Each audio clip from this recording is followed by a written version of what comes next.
To I dream జీవితాన్ని మలుపు తిప్పే సందర్భాన్ని సందడిగా వేడుక చేసుకుంటున్న ఓ వ్యక్తికి గుండెపోటు వచ్చింది. సెలబ్రేషన్స్ మధ్యలోనే అతడు కుప్పకూలాడు. సింగపూర్లోని మెరీనా బే సాండ్స్ క్యాసినోకు రెగ్యులర్గా వెళ్లే ఓ వ్యక్తికి దశ మారిపోయే కలలో కూడా ఊహించని జాక్పాట్ తగిలింది. ఏకంగా 33,76,00,000 విలువైన జాక్పాట్ అతన్ని వరించింది. ఆనందంతో ఉబ్బితబ్బైపోయిన అతడు ఎగిరి గంతేశాడు.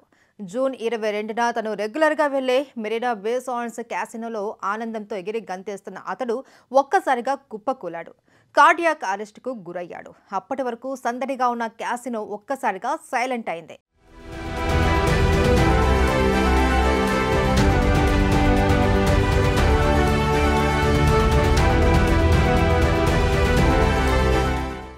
సదరు వ్యక్తి పక్కనున్న మహిళ తీవ్ర ఆందోళన వ్యక్తం చేసింది. హాస్పిటల్కు తీసుకెళ్లేందుకు సాయం చేయాలి అని కోరింది. క్యాసినో సిబ్బంది తక్షణమే సాయం అందించడంతో హుటాహుటిన హాస్పిటల్కు తరలించారు. దీంతో సదరు వ్యక్తి ప్రాణాలతో బయటపడ్డాడు. ప్రస్తుతం అతడు కోలుకుంటున్నాడు. కాగా సోషల్ మీడియాలో సదరు వ్యక్తి చనిపోయాడు అంటూ ప్రచారం జరుగుతుంది. ఈ ప్రచారాన్ని అతడి సన్నిహిత వ్యక్తులు కొట్టిపారేశారు.